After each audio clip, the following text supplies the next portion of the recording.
So yesterday, I decided to dig a hole next to my pond and see what happens, because I believe that I found a natural spring.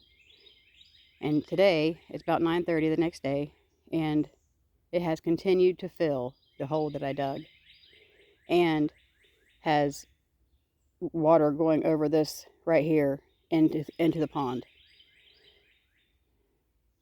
I believe that's a natural spring.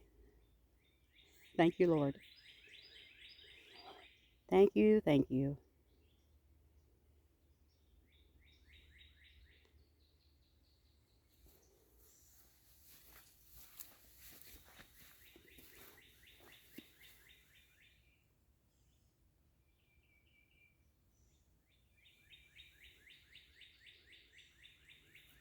Thank you, Lord.